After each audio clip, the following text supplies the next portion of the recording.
Né? Para nós, Sabrina, é uma honra tê-la aqui na Ideia. Já tive a oportunidade de falar isso na abertura da sua residência. E ter esse evento, inaugurar esse produto do Ideia, que, diga-se de passagem, graças a esses dois aqui, tá? A Juliana e o Tom, que propuseram essa ideia do Café com Ideia. Tá? Então, aqui, muito obrigado, Juliana. Obrigado. Oi, gente. Boa tarde. Um prazer estar aqui. A primeira atividade que a gente faz no espaço do IDEA, aqui na Unicamp. Semana passada nós tivemos a palestra de abertura da residência lá no Instituto de Economia. E a proposta é fazer algumas conversas que se relacionam com o ethos, o objetivo, a missão do IDEA e onde isso se conecta com o que eu possa contribuir através da minha pesquisa, da minha trajetória. Então, o Café com Ideia é relacionado ao processo dos grupos de estudos que já ocorrem aqui. Alguns desses grupos de estudos eu olho, penso, interessantíssimo, mas eu não sei opinar. Por exemplo, o caso de doenças que não são tão estudadas, vacinas, porque eles extrapolam a minha área. Porém, por estudar policrise, eu consigo fazer algumas conexões. E eu pensei, olhando ali para o programa do Grupo de Estudos Ideia, que uma coisa que nos interessa bastante é lidar com a questão do negacionismo. Esse negacionismo muitas vezes é tratado como negacionismo científico, e aquela ideia de não acredito na ciência, isso ficou muito forte na nossa discussão durante a pandemia, por conta do negacionismo da Covid, das vacinas, as consequências disso, consequências muito reais, consequências fatais, de fato, e consequências geopolíticas.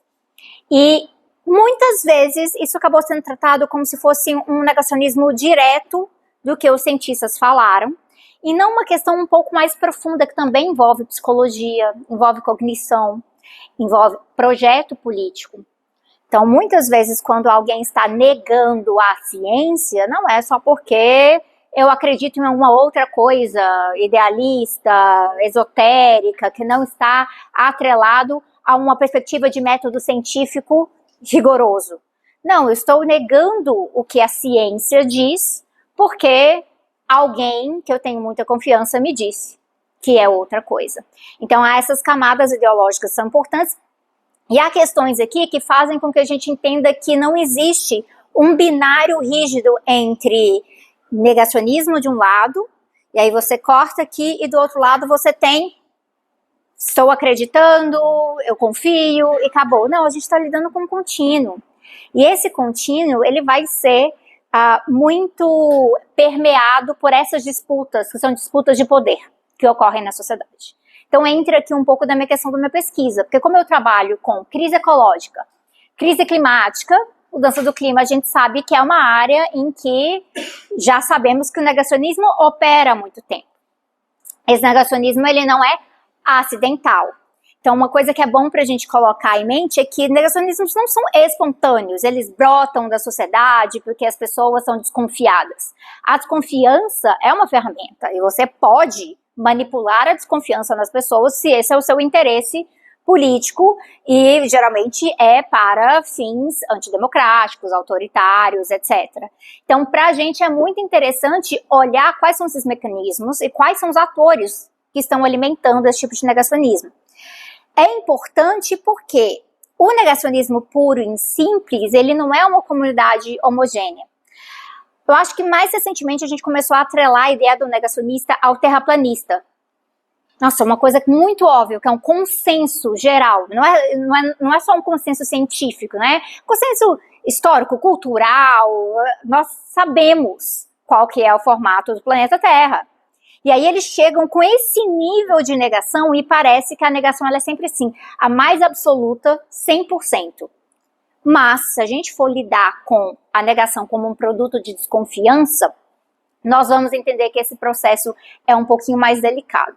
E aí, olhando para o caso da mudança climática, isso é muito interessante para a gente, né? Tem um livro que se tornou muito popular, que eu gosto bastante, que é o Mercadores da Dúvida, em que eles discutem processos relacionados à criação de negacionismo.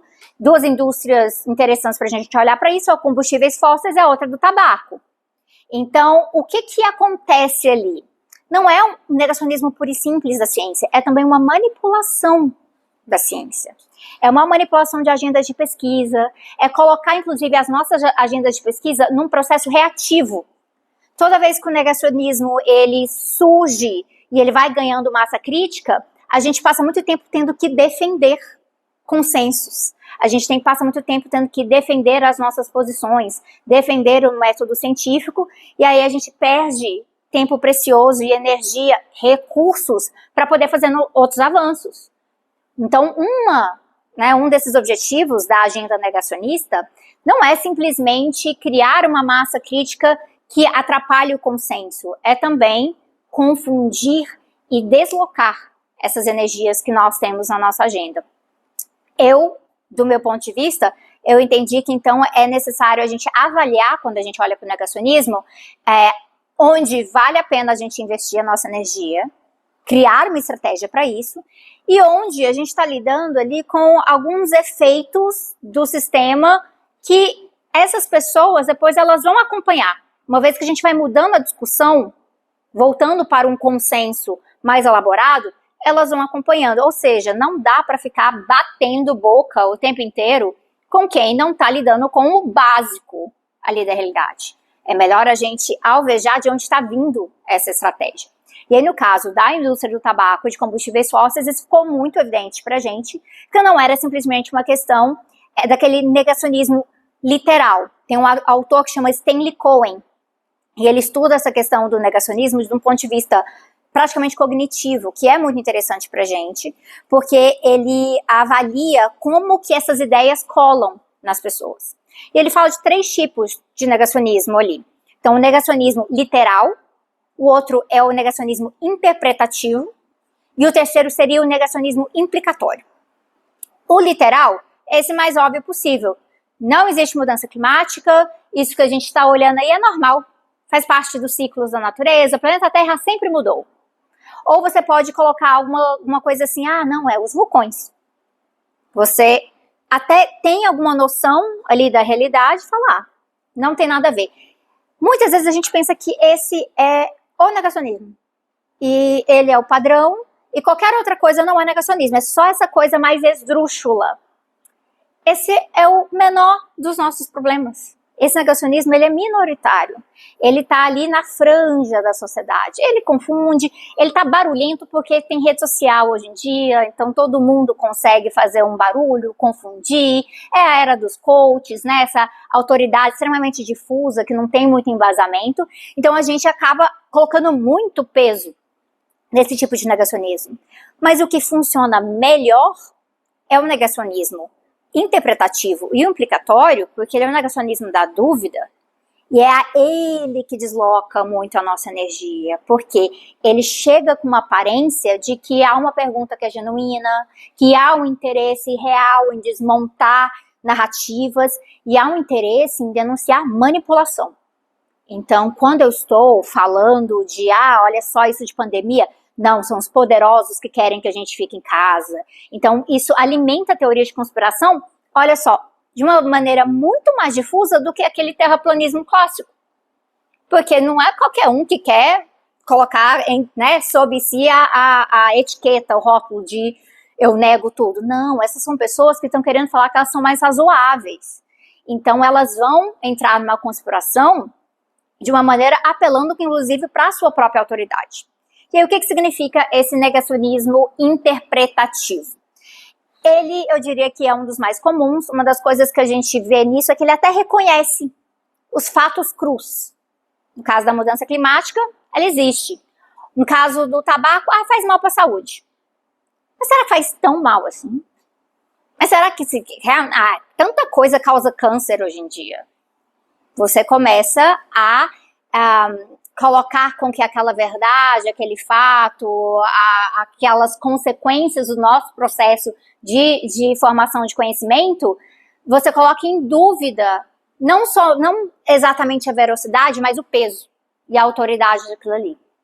Então vai ficando um consenso mais poroso, mais diluído, e aí as pessoas não levam tão a sério assim.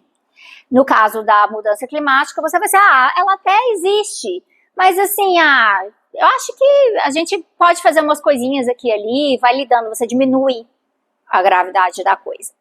E uma das coisas que você pode fazer, por exemplo, se a gente está lidando com uma situação do outro lado do mundo, né? Você vê as notícias. As notícias, nossa, tem muita gente morrendo. Tem muita gente morrendo, mas não é um genocídio. Tem muita gente morrendo, mas não é bem uma guerra, é um conflito. Você muda o nome que você dá para a coisa. Então, a sua ferramenta interpretativa aqui, ela ajuda a minimizar o peso, essa gravidade. É muito comum isso na era da pós-verdade, quando a gente fala de fake news. Porque nem tudo que acontece você pode simplesmente falar, não, não é isso. Apesar de que com a era da inteligência artificial, essa modificação, tá difícil acreditar nos nossos próprios olhos, né? Os vídeos, tudo que aparece pra gente ali. Mas, no geral, você não nega exatamente o que está na sua frente, você vai negar a lente de interpretação daquilo que está na sua frente. Isso é muito importante a gente reconhecer no debate de mudança climática e de crise ecológica, porque na palestra da semana passada, eu falei para vocês da visão de túnel, né? Então, essas visões de túnel que atrapalham a gente identificar os caminhos da sociedade. Então, eu vou focar numa coisinha só e eu vou ignorar todas as outras coisas. A visão de túnel é um tipo de negacionismo interpretativo. Ela vai me oferecer um tipo de lente, essa lente é extremamente restrita, e ela me dá o conforto de poder ignorar todas as outras coisas e achar que, olha, não, o que eu estou olhando aqui resolveu, tá pronto. No caso da mudança climática, o negacionismo interpretativo está, por exemplo, na ideia do zero líquido. A gente fala isso muito na questão de emissões. O próprio sistema de negociação do clima trabalha com zero líquido, que é a ideia de a gente não vai conseguir reduzir as nossas emissões, então o que a gente vai fazer? A gente vai reduzir no máximo possível e a gente compensa aumentando a capacidade dos sumidouros que vão absorver essas emissões aqui. Historicamente, nos últimos anos, então desde antes do Acordo de Paris, mas olhando especificamente para o Acordo de Paris, vocês vão ver que as metas não estão sendo batidas. Por quê? É muito mais fácil você manipular o jogo do zero líquido, porque você bota mais peso na compensação do que na redução de fato. E aí, na compensação, você cria esquemas, mercados, você vai criando outros mecanismos que são favoráveis para manter as coisas mais ou menos como elas eram desde antes.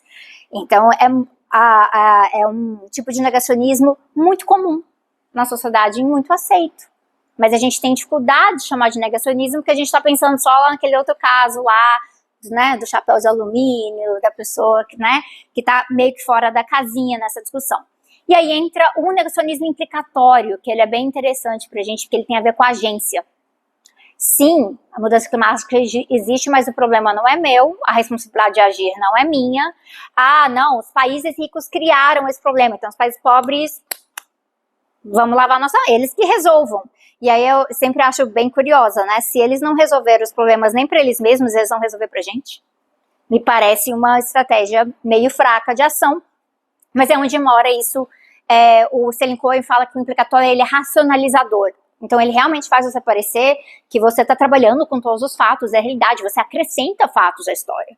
Você fala, não, nós somos roubados, nós somos colonizados. Um outro exemplo que eu ouço muito sobre isso, olhando para o perfil de emissões brasileiro. Nós não estamos nada perto dos países que mais emitiram dióxido de carbono de fonte de combustível fóssil. Não estamos. A gente começou a explorar petróleo para valer tem poucas décadas. E a questão não é só explorar o petróleo, é consumir. Então, o Brasil tem uma matriz elétrica, que ela é mais forte em hidrelétricas, então ela é tecnicamente mais descarbonizada. Não vamos esquecer que temos vários casos de usinas elétricas que emitem gases de efeito estufa, né? Tem Balbina, que é um caso que a gente menciona muito aí, mas principalmente hidrelétricas de grandes represas. Isso é denunciado há muitos anos. Eu comecei o meu trabalho em transição energética avaliando programas de hidrelétricas há muitos anos atrás. Então, mas aí a gente usa isso para falar, olha só, olha essa visão de túnel aqui.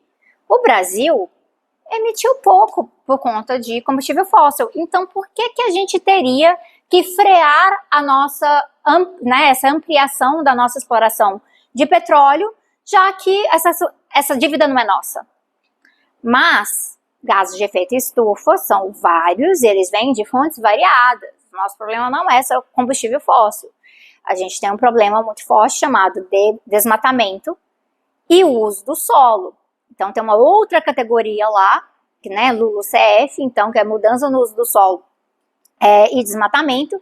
E aí a gente vai ver que, no caso de termos biomas maravilhosos, estarmos num país muito privilegiado nesse sentido, quanto mais cresceu a fronteira agrária, mais se desmatou e mais a gente emitiu. E aí o Brasil vai ficar em 5º lugar mundial em emissões.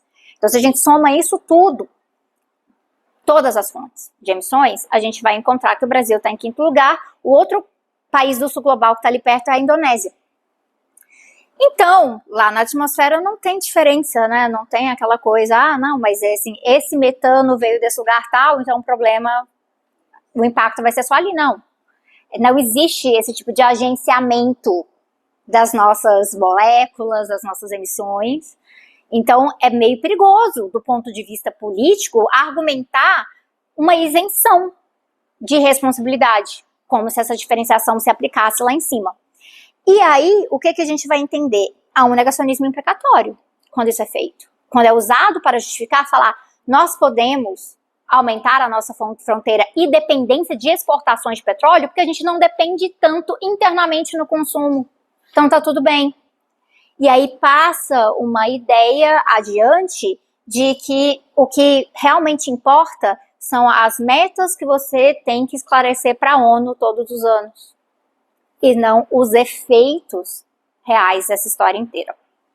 O negacionismo implicatório, ele é muito comum na área que está falando que mudança climática existe e acredite na ciência. Olha que curioso isso. E aí mostra pra gente que simplesmente falar acredite na ciência vai perder um pouco o valor se a gente não olhar para a ciência de uma forma interdisciplinar, holística e muito, muito materializada, olhando para os efeitos gerais que a gente encontra. Que vamos ver então que nosso desafio é de lidar com um mix de negacionismos e as falsas soluções, as soluções parciais, aquelas soluções que ajudam a resolver um problema no lugar, mas vão criar um efeito de catalisação de problemas em outros lugares, essa externalização que é muito comum do norte global para o sul global, ou mesmo o norte global do centro privilegiado para a periferia, essa externalização ela depende desse mix de negacionismos. Porque eu posso falar, não, olha só, olha o tanto que o meu país, vou citar a Noruega que eu citei semana passada, que eu acho que é um excelente exemplo, né? A Noruega vem com um fundo e vai ajudar a proteger um pedaço da Amazônia aqui, e a Noruega está tão descarbonizada, eles vão ter, todos os carros vão ser veículos elétricos daqui a alguns anos, que incrível, que maravilhoso. Continua sendo uma enorme fonte exportadora de combustíveis fósseis para a Europa, ou seja, essa dependência de gás fóssil que a Europa tem é conveniente para a Noruega, porque acrescenta para o seu fundo soberano e aí eles podem fazer esses investimentos ali dentro. Há um processo de externalização e ele depende desse mix de negacionismos, mesmo quando a gente está falando de países que quando chegam ali na ONU, chega toda a COP, todo ano, falam, não, realmente, mudança climática é um grande problema, estamos empenhados, estamos trabalhando juntos. Olhar para isso é importante, e aí eu vou trazer 2 perguntas para a gente pensar aqui, porque a proposta do café a gente até mudou aqui, para ficar olhando um para o outro e tudo mais, é poder ter uma discussão sobre isso. E eu queria trazer aqui 2 perguntas para a gente pensar, como pesquisadores aqui na Unicamp, mas também como agentes sociais, né? O colapso, ele existe. Para quem está numa zona de sacrifício, para quem está num lugar mais periférico, um lugar mais desprivilegiado nesse sistema estrutural de desigualdades, ele faz parte do seu cotidiano já. Ele vai se acumulando. Então, quem viveu uma enchente ano passado sabe que está em risco de viver uma enchente esse ano também. E que elas vão piorando e ele vai se tornando essa parte do seu tecido social. O desastre está sempre presente. Só que esse colapso, quando a gente olha para ele só por essa lente local, a gente corre o risco de normalizar a tendência do colapso a um colapso absoluto. Então, vai se somando, vai se agregando esses colapsos localizados e eles vão se ampliando, eles vão se tornando regionais. Em alguns lugares, a gente está falando de perda de território por completo. Então, você vai olhar ali, né, o que são os desafios apresentados para Vanuatu, Tuvalu, Maldivas, né, até territórios de turismo de luxo e tudo mais, que estão muito ameaçados pela mudança climática. Então, esses colapsos eles vão se ampliando, mas a gente tem uma tendência de visão de túnel, de pensar eles de forma isolada, porque aí as soluções são as mesmas de sempre. A mesma galera que faz parte da indústria do concreto ou do aço, e aí eles emitem muito, tá? Porque, por exemplo, muito da produção do aço a partir do minério de ferro vai estar envolvendo aqui carvão. Então, a mineração de carvão, ela não é uma mineração só para termoelétrica, para gerar eletricidade suja a partir de carvão. Ela também é muito utilizada ainda hoje, embora já hajam modificações do que eles chamam de aço verde, né, outros processos ali, mas que para produzir aço, você tem emissões. Do ponto de vista da produção do cimento, do concreto, você tem emissões do processo químico ali. Então, a mesma indústria que emitiu, ela aparece como solução.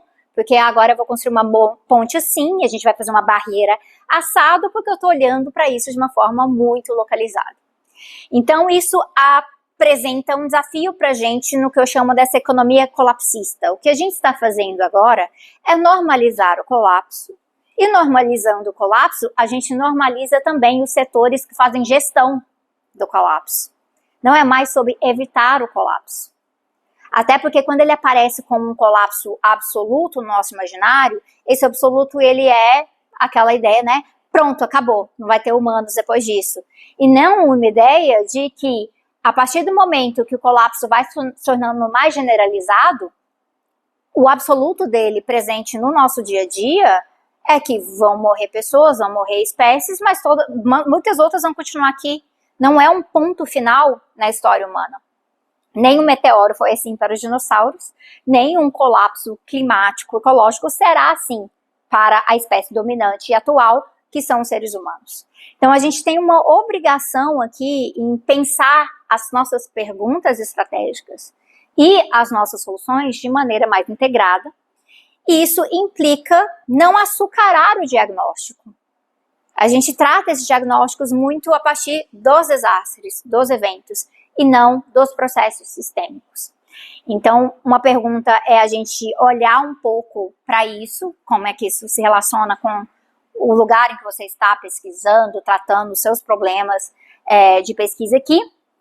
E o outro seria essa dificuldade que a gente enfrenta em que os negacionistas também estão operacionalizando a ciência. Os negacionistas estão entre nós. Então, não é só aquele negacionista clássico. Claro que existem em departamentos ao redor do mundo aqueles que falam, não, mudança climática não é isso, é a gente com um doutorado, que fez pós-doutorado, que tem, inclusive, um enorme orçamento de pesquisa, estão ali sendo dissenso científico, desse ponto de vista. Mas e quando o problema não é aquela minoria que está criando um certo dissenso? Porque quando a gente fala, por exemplo, de mudança climática e a gente discute que são fontes antropogênicas, a gente está falando de um consenso científico de 99%. É muito forte. Então, o IPCC não está brincando em serviço quando vai fazer, né, as revisões, a literatura, para a gente ter as nossas avaliações periódicas sobre isso aí.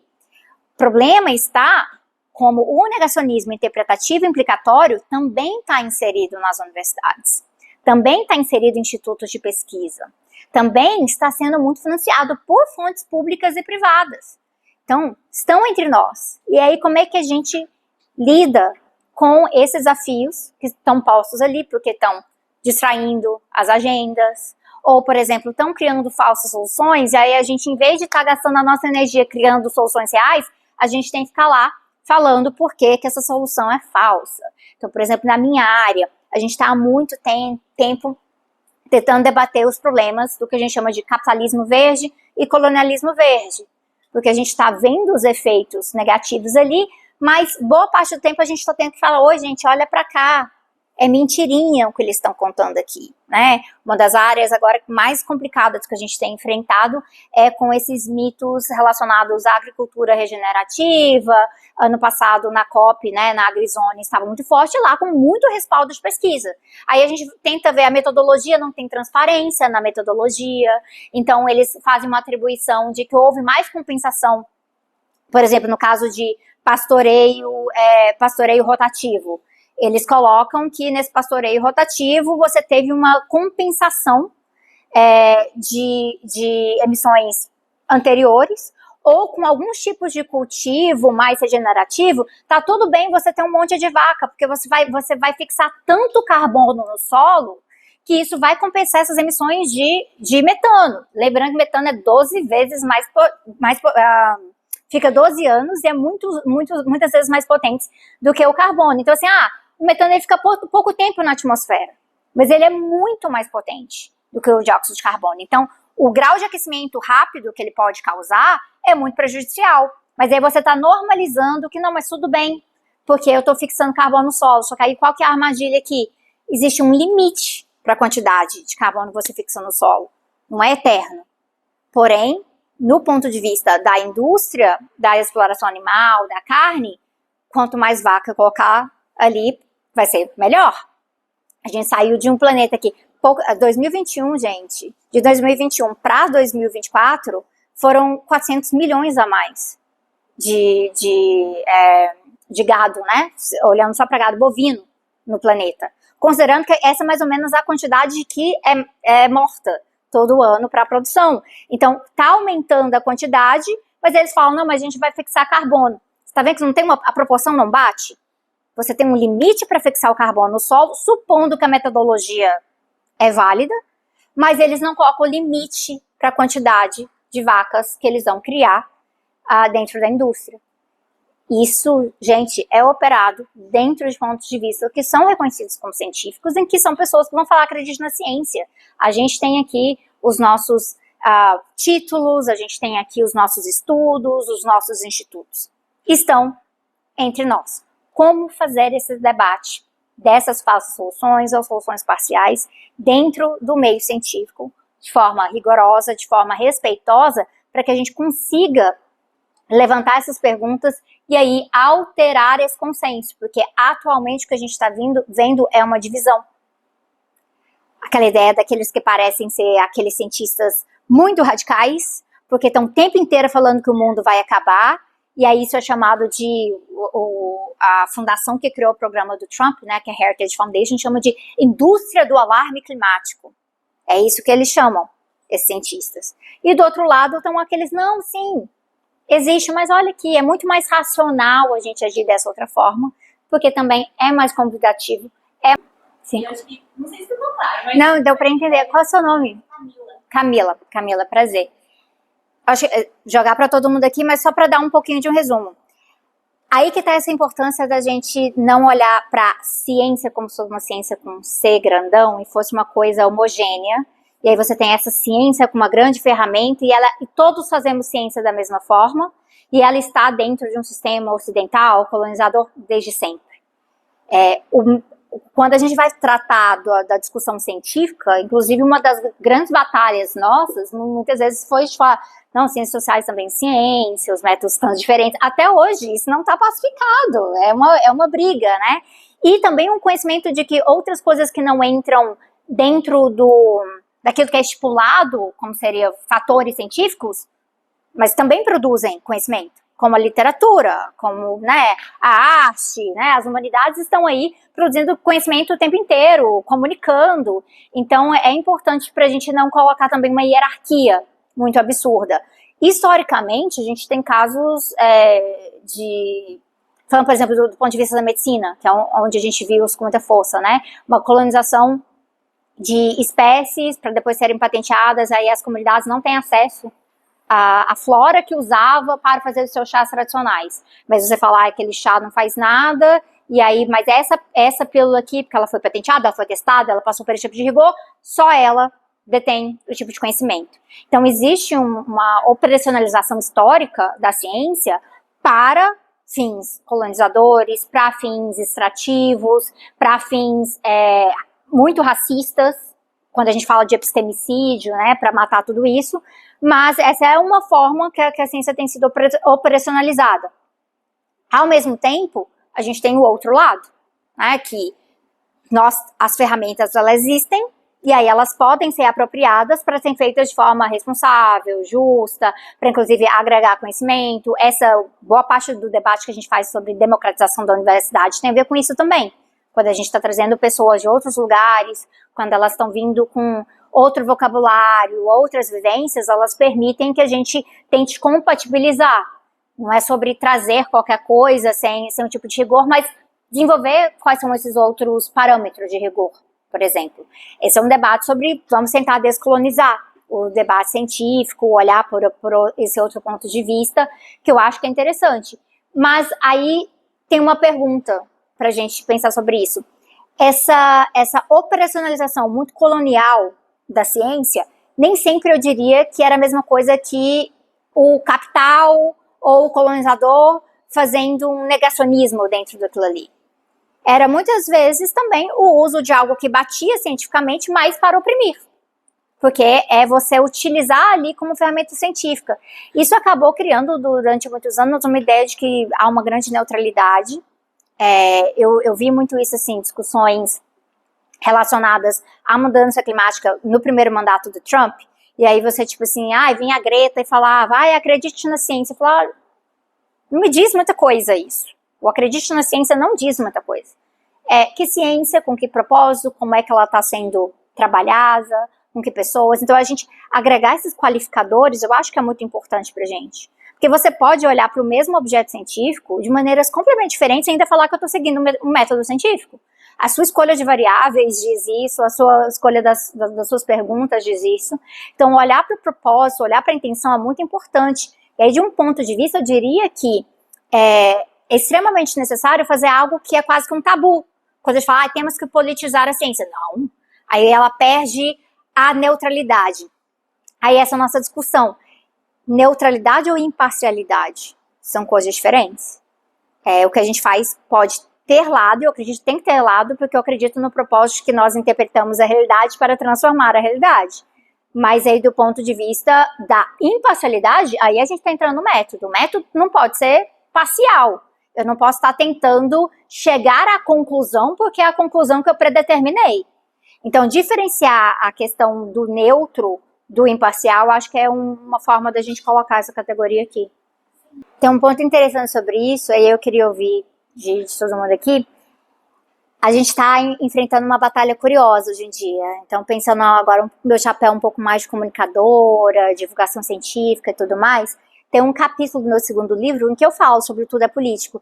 E eu passei um tempo ali tentando descrever para as pessoas como tudo é político, mas nem tudo é micropolítica. Por quê? Existe um risco, tem um autor, ele chama Anton Jäger, e ele vai sair o livro dele agora, mas eu já li alguns materiais, por conta da gente participar de um grupo de pesquisa junto, e ele fala de hiperpolítica, para tomar um pouquinho de cuidado com isso. No meu primeiro livro eu discuto muito politização, né? Então eu falo assim, você tem a pós-política, que é aquela ideia de que a gente pode ser neutro, todos os lados são válidos, então a gente pode chegar num consenso que é baseado em simplesmente somos 2 mais 2 aqui, né? E aí virou 4, pronto, estamos trabalhando juntos. Como se não tivesse antagonismo, como se não tivesse diferença de poder, etc. Então esse é um tipo de despolitização. Outro tipo de despolitização seria a ultrapolítica, que é uma discussão meio da militarização da política. Se é diferente do que eu proponho, automaticamente é o inimigo. Então você vai ter nesse afastamento, então você perde a oportunidade de construir um campo de diálogo e de chegar a consensos mais verdadeiros. E aí o Anton, ele fala da hiperpolítica, que me parece muito interessante, que é, principalmente nessa era das redes sociais, em que está todo mundo meio que se vigiando e todo mundo dando opinião sobre tudo, a gente saiu de um ponto de falar que tudo é político para cada absoluta escolha, cada microsegundo, cada respiro se torna político, e aí a gente não consegue mais ter uma tranquilidade de entender que nem tudo a gente consegue mudar tão claramente, porque a gente está falando de estruturas. Imagina você tá pensando o tempo inteiro que, nossa, mas esse brinco que você comprou dessa lojinha, de uma artesã que você gosta, mas você verificou exatamente de onde que veio esse ouro, e aí ele tem uma certificação. Mas você viu se essa certificação é válida? Essa empresa de certificação tem um investimento de não sei quem, que também investe não sei o que lá. Se você começar a ir por esse caminho, a gente vai ser aprisionado numa questão estrutural. E aí isso distrai a gente da agência, do que a gente realmente consegue mudar. Isso exige que a gente tenha algumas gradações para a gente falar sobre tudo é político. Então a gente vai entender que na ciência também existe política, então a gente tem que politizar a ciência sobre tudo isso, mas a gente tem que fazer isso com certo cuidado para não invalidar certos pontos de vista só porque a política está presente ali, porque aí a gente vai perder a oportunidade de avaliar se aquele diagnóstico faz sentido, se não faz sentido. Então é um equilíbrio muito difícil de chegar, mas eu acredito que começando por essa ideia de que a neutralidade ela não existe, porque nós somos seres inseridos em sistemas de poder, acho que já abre um caminho para essa discussão. E aí tomar cuidado para a gente não chegar lá no outro ponto, né? Que é esse ponto que não serve, na minha opinião, não serve a nenhum outro objetivo que não seja a vigilância constante um do outro. Porque aí a mudança concreta, ela acaba não ocorrendo. Não, excelente intervenção, Alexandre. Importante, me lembrou de algumas experiências assim passadas que eu já tive, porque você está na comunicação, você está trazendo coisas, aí aparece alguém, joga um comentário esdrúxulo e fala, refute-me. Entendeu? Essa ideia que é curiosa, porque do ponto de vista do método científico, quando a gente está olhando para a visão mais básica disso, mas também do ponto de vista da economia política, eu acredito que na filosofia também, a gente está, na hora de produzir conhecimento, tentando se autofalsear o tempo inteiro.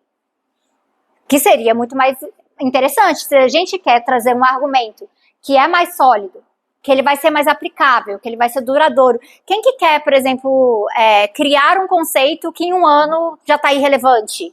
Que ele não faz sentido socialmente, ele não se aplica mais.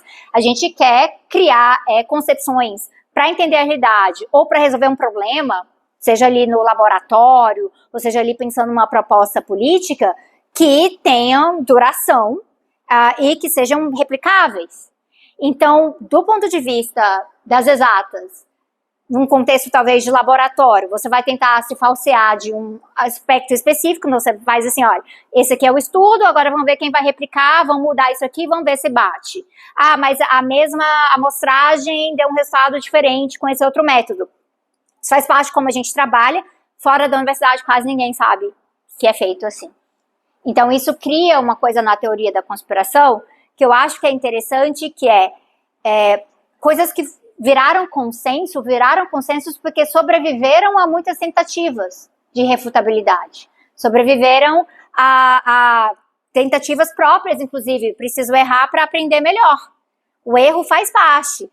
Só que há uma diferença entre você saber que você está criando algo sólido e quando erra você aprende, você traz aquilo de volta para a produção do conhecimento, ou você insistir no erro, né? E errei, e agora estou comprometido com o meu erro, que é quase algo que está se tornando convicto hoje em dia no debate público, né? É insistir no erro, é uma ideia que ajuda muito na questão da pós-verdade e das fake news, que é uma convicção muito própria da realidade e que se não bate com aquilo que eu já tenho convicção, não existe, não vou olhar ali. Eu acho que a teoria da conspiração, muitas vezes, ela mora muito nessa ideia de que aquele conhecimento, aquele consenso que existe, é porque eles são teimosos e eles não viram por outro lado essa outra coisa que existe aqui. E aí eles plantam uma ideia, talvez esdrúxula em alguns casos, né? Então, vem cá com terraplanismo. Eu quero ver, mas como é que você vai refutar isso aqui? Mas eles não levam a sério nem a premissa de que várias coisas foram testadas ao longo do tempo para que a gente chegasse àquele consenso.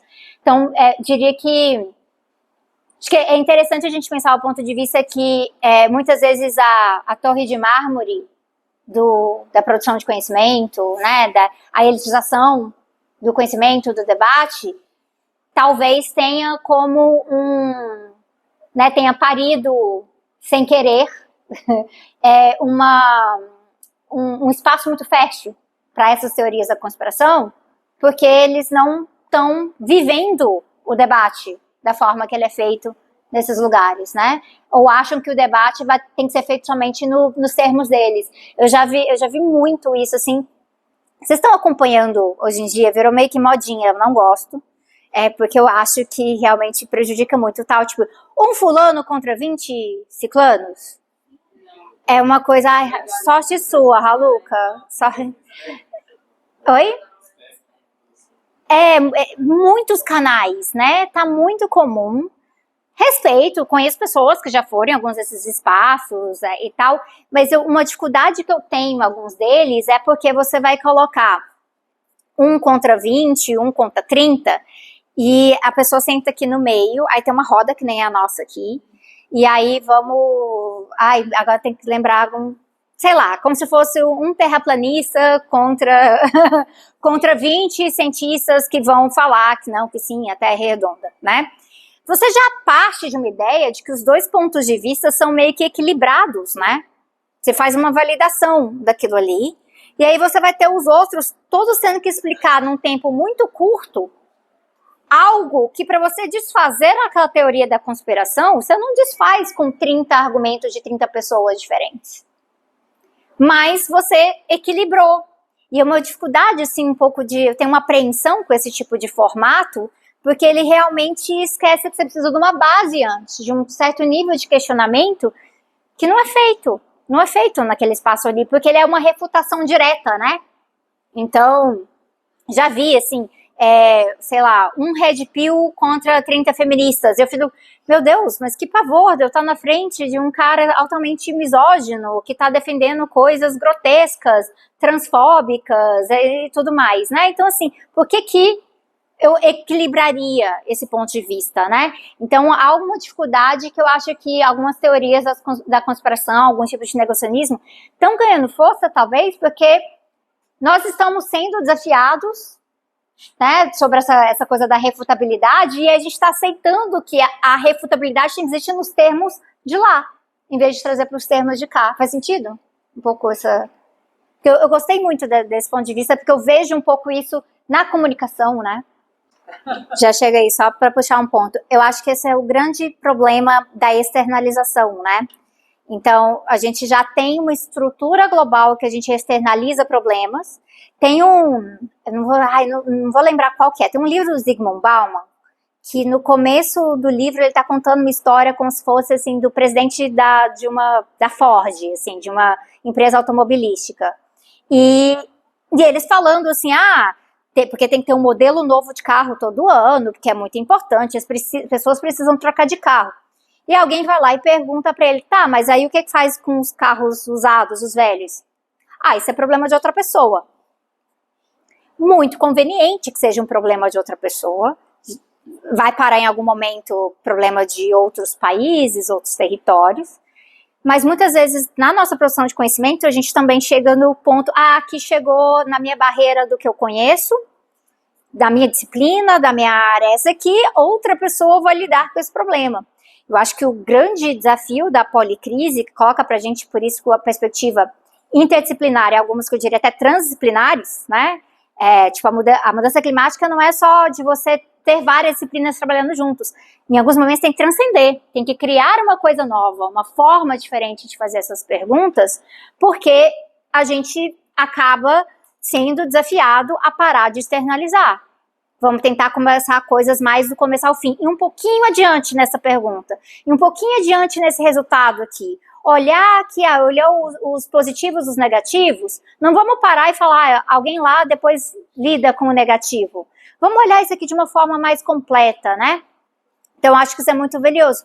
E aí, uma coisa da questão da rede social que eu acho que vale a pena discutir, o negacionismo muitas vezes ganha força também nesse tipo de ambiente, e aí tratando aqui do interpretativo, do implicatório, porque a gente confunde às vezes uma coisa sobre a experiência pessoal com a experiência social, e aí fica uma batalha entre a social e a estrutural, né? Então assim, mas aconteceu com o meu vizinho.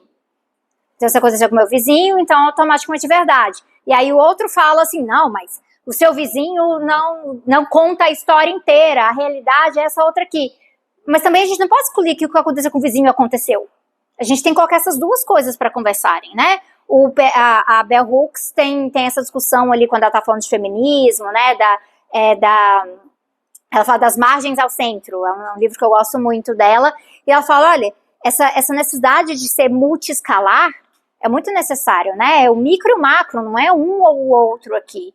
Isso traz para a gente um desafio muito grande de conectar as nossas perguntas, conectar os espaços, conectar as pessoas, mas de uma forma que seja convidativa, né? Porque não adianta conectar e botar todo mundo fechado na sua própria posição ali, né? Foi ótimo, era isso que eu queria pegar mesmo. Mais uma performance. Porque o que é interessante, Tainá, nisso aqui, a sustentabilidade empresarial, ela não necessariamente, ela tipo de mentirinha. Então, tem ações que são ações. Então, assim, vou falar assim, o fotógrafo que eu acompanhei por muitos anos, Carlos Sebastião Salgado e tudo mais, tinha uma grande contradição ali na história dele, né? Porque ele acompanhou, né, a mineração de perto, viu o impacto, e depois começou a trabalhar com a Vale. E aí, tipo, ele realmente, com fundos da Vale, fez trabalhos excelentes, restaurou floresta. Onde ele restaurou de verdade, existiu. Que ele existiu. Então, às vezes quando a gente fala do greenwashing, a gente pensa que ele é só, tipo, uma camadinha de sombra verde no olho e acabou. Não, às vezes é uma harmonização facial, é um negócio mais avançado, uma microcirurgia. Tem um impacto positivo micro naquele local ali. O que é interessante para a gente olhar é, do ponto de vista de mitigação e adaptação, visa mitigar e adaptar para transformar o sistema ou para remoldar o sistema e aumentar a durabilidade dele. Eu quero prolongar a vida útil da mineração? Me parece que esse é um dos principais pontos de vista. E aí eu vou trazer um caso, olhando para a Vale. Há alguns anos atrás, a Vale falou, não vou mais minerar carvão. Faz parte do nosso plano de descarbonização. E eu acho incrível, é importante. É muito valioso, porque dependendo do carvão, então, tipo, tem gradações de carvão. Tem mais sujo, mais limpo, tem casos assim que a gente está falando de envenenamento complexo e tudo mais. Mas aí a Vale falou, vou parar de fazer isso. Só que qual que é praticamente a principal commodity da Vale? É o minério de ferro. E aí a Vale exporta o minério de ferro, aí o minério de ferro vai para algum país, vamos supor, vai para a China, para algum lugar, e aí lá eles usam carvão do minério de ferro para produzir aço. Ou seja, a cadeia continua funcionando. Então, na nossa perspectiva, não mudou a mineração para que seja uma mineração com propósito. A gente não vai ficar sem mineração, gente. É uma coisa básica da realidade, é um debate que eu tenho muito dentro do campo do pós-extrativismo, que é isso, não se fecha a torneira, entendeu? O que a gente precisa é reavaliar de onde vêm as nossas necessidades. Se eu vou minerar para quê? Onde? Sob quais métodos? Então a gente tem que criar salvaguardas, é uma discussão que eu quero fazer, né, com a atividade lá na COSEM, que eu acho que é interessantíssima.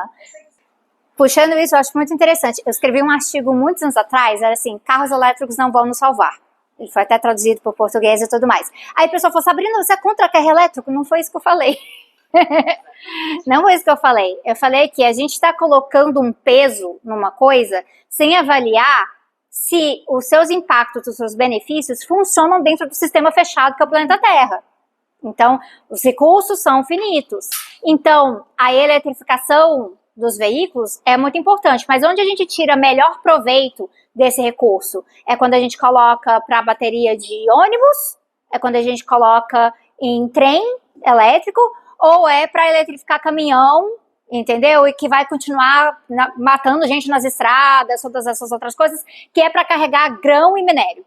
Que é né? Então, assim, essa falta de conexão na cadeia produtiva, muitas vezes é algo que convém a essas grandes empresas.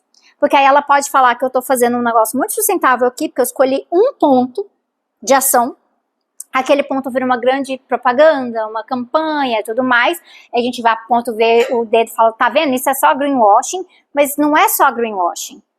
Ela é uma modificação muito micro numa cadeia muito grande, que se ela fosse atrelada a um programa mais radical, mais conectado, seria positivo. Então existem muitos ganhos do ponto de vista de avanço científico, de invenção tecnológica, sobre reciclagem. Então essa discussão que a gente entra na parte dos minérios críticos, né? Se o design de algumas coisas fossem feitos de uma outra forma para facilitar a reciclagem, já ajudava muito, mas aí eu tenho que ter uma indústria de reciclagem também. Eu tenho que ter um comércio voltado para reciclagem. Você pensa do ponto de vista, né, plástico. O Brasil, se tiver reciclando 10% do plástico, é muito, né? Esses números variam muito, porque é muito difícil de olhar. E aí você vai lá, compra uma coisinha, você bebe. Aí você faz o que tem que ser feito, né? Você dá uma lavadinha, a água começa em casa, né? Você já usou para produzir lá atrás a garrafa. Mas aí você dá uma lavadinha, porque você não vai conseguir reciclar juntando coisa orgânica tudo junto, porque apodrece e aí você não consegue reciclar. Então você dá uma lavadinha na sua garrafinha, aí você coloca na coisa da reciclagem, aí ela chega ali numa área de seleção. Tô supondo que tá tudo funcionando bem até o momento, tá? Realmente rolou a coleta seletiva, foi para separação, tem uma cooperativa trabalhando lá que está sendo valorizada, que geralmente é de mulheres. Isso é um tipo de emprego verde que o pessoal lá em cima nunca pensa, né? Porque eles pensam em emprego verde como uma coisa muito industrial, de ponta, e não olha que um emprego verde, que é extremamente de mulheres, é na área de reciclagem e coleta. Chegou lá, é de uma cor que não tem demanda, aquele plástico. Não tem, então ele não vale nada. Ele vai voltar para o aterro. Ele passou por todo aquele processo, porque você em casa não queria que fosse parar num aterro sanitário. Você queria, se você acredita na reciclagem. Mas, olha só, é de um tipo de rosa que não tem demanda, então você não vai conseguir reciclar e ele volta. É assim que trabalho com mudança climática, fui parar em política industrial. Não era onde eu pensei que eu ia parar. Se você me perguntasse isso quando eu comecei na faculdade, eu falei, gente, tem nada a ver, tô olhando outras coisas. Mas eu passei a entender que se eu não entrar na política industrial, que é uma ferramenta que entra do lado público, que é o público intervindo no privado para falar, olha, isso aqui não é o que te dá mais lucro, mas é isso aqui que a gente precisa, é muito mais difícil. Por quê? No sistema atual, a gente quer olhar para a política do consumo. Esquece que demanda é muito flexível, é muito maleável. Se não fosse, a fast fashion não tinha vendido um monte de luzinha aleatória pra gente, porque eles descobriram que funciona fazer isso. Por que a gente não molda essa demanda em outros caminhos? E aí muita coisa que a gente consome de plástico é porque a embalagem foi daquele jeito, não necessariamente a gente consumiria assim, se estruturalmente fosse numa outra direção. Eu tive uma conversa, ano passado teve um debate muito legal aqui na Unicamp, foi mobilizado pelo pessoal da Rede de Justiça Fiscal.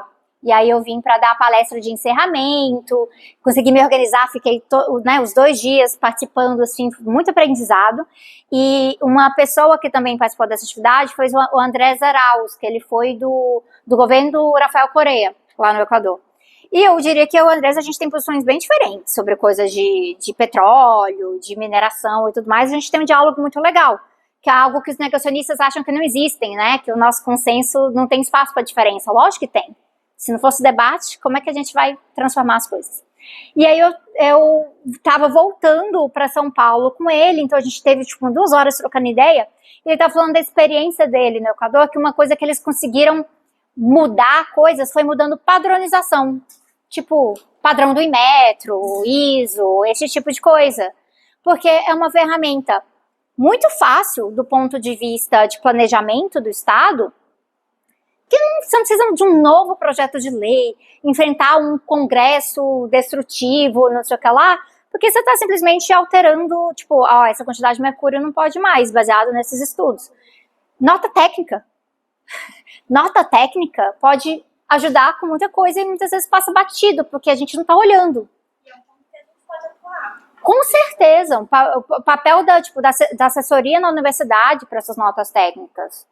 Diálogos da sociedade civil ajudam muito. Eu acho que uma das coisas que eu tento fazer um pouco, né? Então, assim, eu defendi meu doutorado em janeiro de 2017, e aí, desde então, eu decidi que eu quero estar sempre com um pé dentro da universidade e um pé fora. E é um jogo que às vezes parece que eu tô assim, ai meu Deus, tentando me equilibrar, né? Não é fácil, porque tem expectativas. A expectativa é te puxar ou toda para fora, ou toda para a universidade. E algo que eu aprendi é que existe pesquisa excelente que é feita no terceiro setor, que é feita fora da universidade, mas às vezes não conversa, que as métricas são outras, os parâmetros são outros. Mas isso faz com que você aprenda outras coisas, sobre impactos. O que a gente sabe sobre zona de sacrifício hoje, sobre a gente, né, hoje sabe de quem está ali na ponta sofrendo, muitas vezes se mobilizou porque um movimento, um coletivo começou a produzir coisa ali, e aí isso finalmente chamou o interesse de quem estava na universidade, e essas coisas foram se juntando. Eu não estaria onde eu estou hoje se não fosse o trabalho feito pelo movimento anti-barragens, pelo MAB, muitos anos atrás. Porque foi a partir das demandas do MAB que eu entendi que a gente tinha que olhar para o impacto de hidrelétricas e do que era chamado de energia descarbonizada. Então, fazer essas pontes com o que é chamado de sociedade civil é essencial. E aí eu vou entrar num ponto daquela conversa que a gente teve, Marco, com o vice-reitor. Projeto de extensão, né, gente? Universidade, a gente tem ferramentas. Infelizmente, elas não são tão valorizadas. Elas não entram nas métricas muito importantes para as notas e para pedir financiamento. Mas aí, cadê essa mobilização dentro da universidade para que o projeto de extensão seja valorizado? Porque ele não é só um favor que a gente faz como universidade pública para devolver para a sociedade. É uma ferramenta de produção de conhecimento científico também. Então, tem muito que tem que ser feito aí, e é geralmente quem está fazendo, né, a batalha do projeto de extensão está fazendo porque acredita, não necessariamente porque tem uma infraestrutura por trás. Então, valorizar essa infraestrutura é muito importante para a gente aí. Deixa eu só voltar, que eu esqueci de responder sobre o ecofascismo. Eu publiquei um capítulo de um livro anos atrás, ele só está, na época que eu estava na Alemanha, ele só está em inglês, mas quem não lê inglês, hoje em dia, pelo menos, isso aí funcionou bem. A gente tem bons tradutores, ferramentas online, que era sobre o autoritarismo de extrema-direita em relação à natureza, olhando para experiências na América Latina e tudo mais. E eu tive que, gente, mergulhar sobre o que era esse ecofascismo, dá vontade de tomar um banho, assim, depois de ler as coisas, porque uma coisa que eu entendi muito claro, quando eu estava na Áustria, por exemplo, tem um movimento lá, que é o Identitäre Bewegung, que é tipo, o movimento da identidade. E o que é o identitário lá? É o identitário austríaco, puro, né? Esses imigrantes estão vindo, eles estão consumindo os nossos recursos. Eles estão tomando os nossos parques. Então, a gente precisa investir nisso aqui. Aí você vê um movimento conservacionista que quer preservar os parques, que quer preservar as nascentes e tudo mais, mas é para excluir o outro. Então, o que está muito por trás do ecofascismo é uma visão de ecoapartheid. É que o colapso existe, mas não vai ter solução justa, não vai ter solução democrática.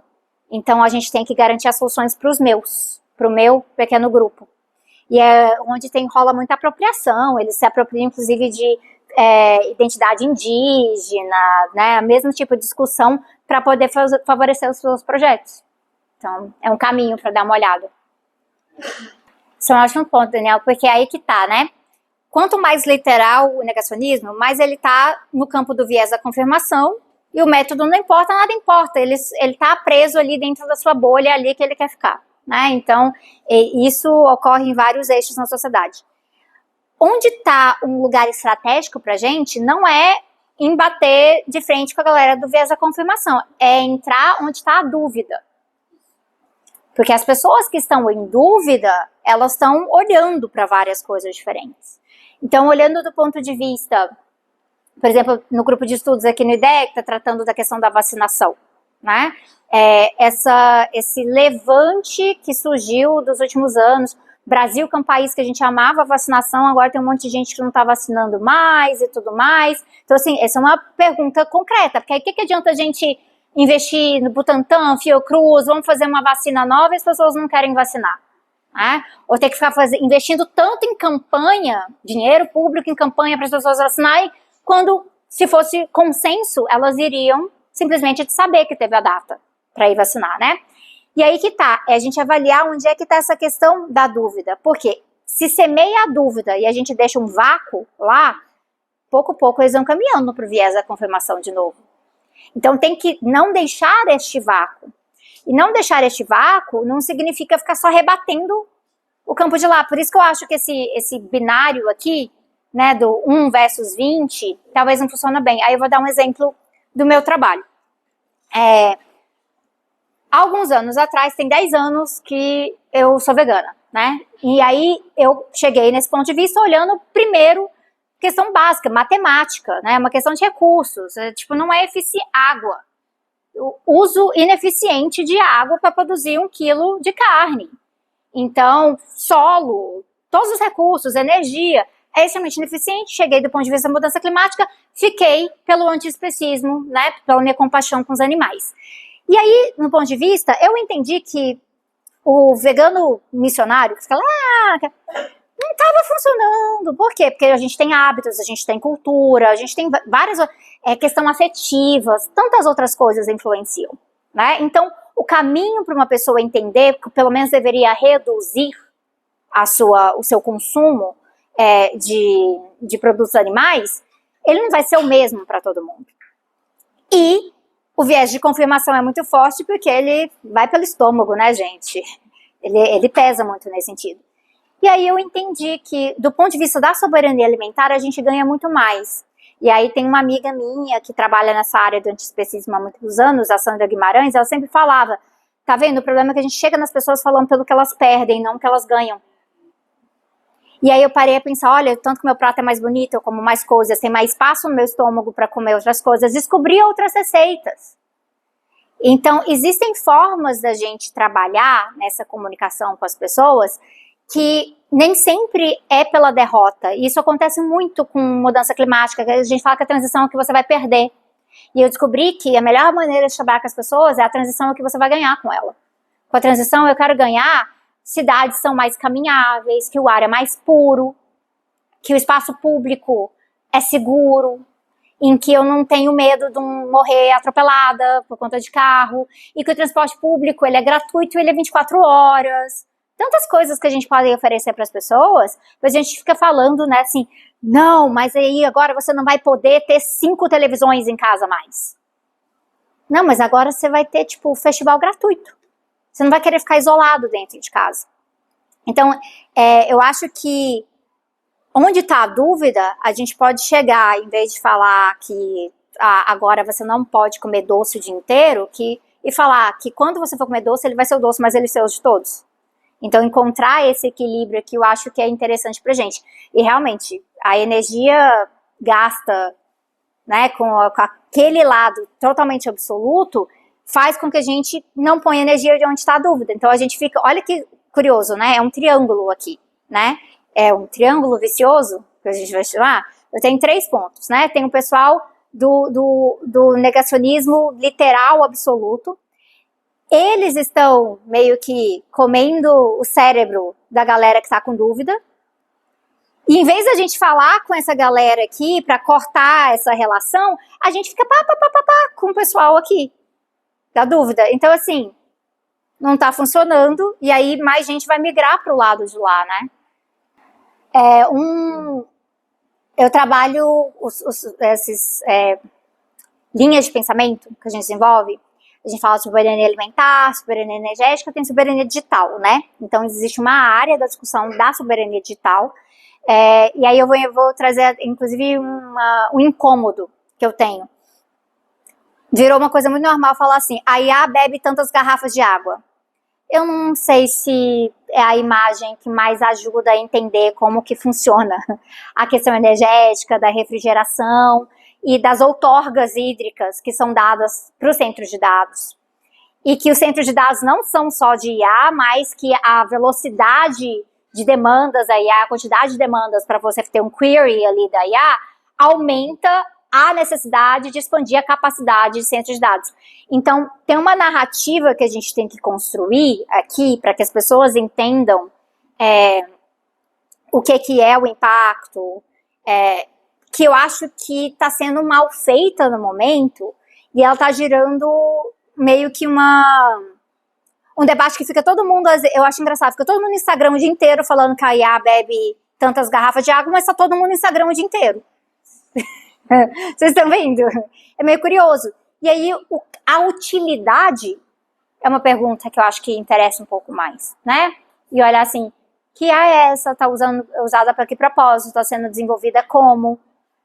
Olhar para o propósito das coisas, eu sou do ponto de vista, meu problema não é a inteligência artificial em si, meu problema é o tipo de inteligência artificial que está sendo empurrada goela abaixo, sem forma crítica, num estilo bolha de especulação, porque isso faz crescer a ação das empresas tal e tal, e por conta disso elas têm que expandir os seus centros de dados, e por conta disso elas estão tendo outorgas privilegiadas de acesso hídrico, competindo com o acesso hídrico da pessoa comum.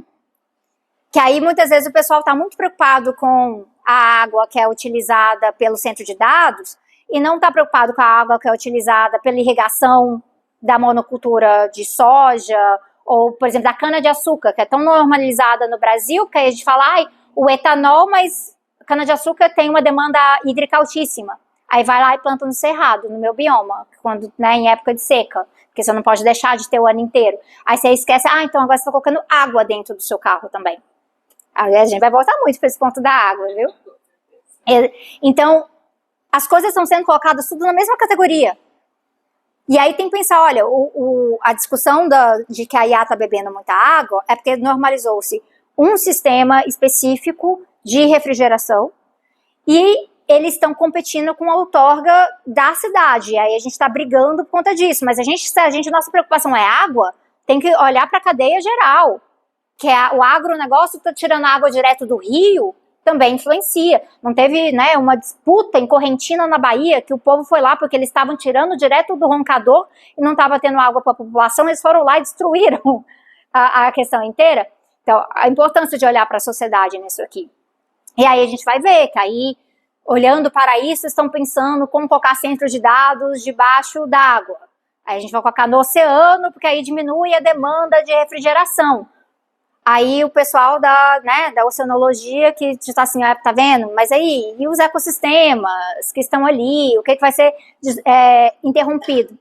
Por quê? Começou da ideia que a gente tem que ter isso aqui, tem que ter essa quantidade todos esses modelos de IA, todos são válidos, é tudo muito importante, é um caminho que não tem volta, e a gente não olha para os usos, a gente não olha para os setores, a gente acha que IA é tudo chat GPT, que não é verdade, entendeu? Tem propósito, por exemplo, de como a inteligência artificial ajuda a reduzir o gasto energético, se bem aplicado em certos setores. Mas, IA na triagem para hospitais, para facilitar no SUS, então assim, tem usos que são interessantes. Mas a gente colocou na cabeça que é tudo chat GPT, que o único modelo de linguagem, inclusive, é o chat GPT, que o gasto energético é tudo a mesma coisa, e se é assim, então vamos criar mais um problema. Vamos expandir em território de seca, vamos colocar dentro do oceano, e aí ninguém se importa se tinha coral naquela área, mas, nossa, gente, esse ponto de não retorno da morte dos corais, muito, muito preocupante. Está sendo feito de forma isolada. Então, olhar do ponto de vista de uso é sempre fazer uma pergunta sobre a conexão. Onde isso está criando um excesso? Onde que está o necessário? Que é uma pergunta importante a ser feita, porque muitas vezes o pessoal do limites ao crescimento, na minha área de economia ecológica, a gente fala assim, porque é sobre qualidade e não quantidade. Obviamente sobre quantidade também. Essa ideia de que a qualidade de vida não tem a ver com quantidade é absurda, a quantidade também importa. Mas qual quantidade? Qual que é o propósito? Para onde que isso vai? Então tem áreas que têm que ser expandidas, tem áreas que têm que ser mais restritas, e isso vai envolver um esforço gigantesco de várias áreas que até o momento estão falando dentro de uma câmara de eco. Estão falando consigo mesmo, e estão achando, nossa, que avanço tecnológico incrível, sem olhar com essa outra área. Então, por exemplo, a galera da computação, da inteligência artificial, do centro de dados tem que conversar com o oceanógrafo. Porque você vai ter uma discussão sobre será que esses centros de dados vão ser mais eficientes debaixo do mar? Você tem que falar com o biólogo marinho também. Então, essas são as perguntas que eu acho que a gente tem que fazer e saber para quem fazer também é muito importante. Acho que é isso. A gente está meio que no limite. Sim. Pessoal, vocês conhecem a ideia? Não. Vocês tinham ideia da ideia? A gente não ouviu falar do laboratório técnico, da unidade acadêmica. Não é um laboratório. Não é um laboratório. Isso aqui é isso que vocês estão presenciando. É exatamente isso. Tá? Nós temos pessoal aqui da educação, pessoal da educação, vamos corrigir, né? Pessoal do IFISH, educação, oi? Engenharia agrícola, educação, qual a engenharia? Química também. E IEL foi feita uma das questões assim, onde nós vamos discutir. Percebeu? Em que momento a gente vai discutir isso? E a Sabrina, quando pôs um pezinho aqui, outro pezinho ali, o maior medo nosso, qual barco eu vou tomar, eu vou me despedaçar. Mas assim, vão te despedaçar e vão continuar íntegro em vários pedaços. Então, o propósito do Instituto de Estudos Avançados é isso, o pessoal vai discutir, é ter um momento discutível. Existe um produto concreto dessa discussão? A resposta é simples. Não. Porque o que importa é o pensamento. Então, a contribuição da Sabrina, assim, guria, o pessoal vai ficar apaixonado por você. Já está. Porque ela traz algo, e você disse em relação ao Fernando Coelho, eu tive o prazer de assessorá-lo na extensão, da Raluca acompanhou muito perto. É isso que existe um conhecimento genuíno nesse trabalho. Existe um conhecimento, existe um aprendizado extremamente importante. Você traz esse aprendizado lá no norte. Traz uma realidade importante que a gente precisa conhecer e principalmente discutir. Então eu vi vocês fazendo anotações, interagindo com a Sabrina. Eu acredito muito quando a gente fala de universidade, e o pessoal que está aqui falou dos grupos de estudo, o propósito é esse. Eu chegar para um professor titular e falar, esquece o que você pensou até agora. Você é capaz de pensar no novo? Sabe o que eles respondem? Aí passei a vida toda para escutar isso. Eu tenho a liberdade de pensar. Do livre pensar. Tá? Então, Sabrina, assim, muitíssimo obrigado. Tá? Você traduz a essência desse estudo. Oxe, muito obrigada. Tem sido uma honra estar aqui como residente. Tá? Eu agradeço a vocês que vieram. Lembrando que todas as quintas-feiras, as últimas quintas-feiras, né, Tom? A gente vai ter um encontro como esse. Vai ter um café, só espero que vocês aproveitem mais o café. Bom, muito obrigado. Bom final de semana. Queria só aproveitar para falar que semana que vem a gente tem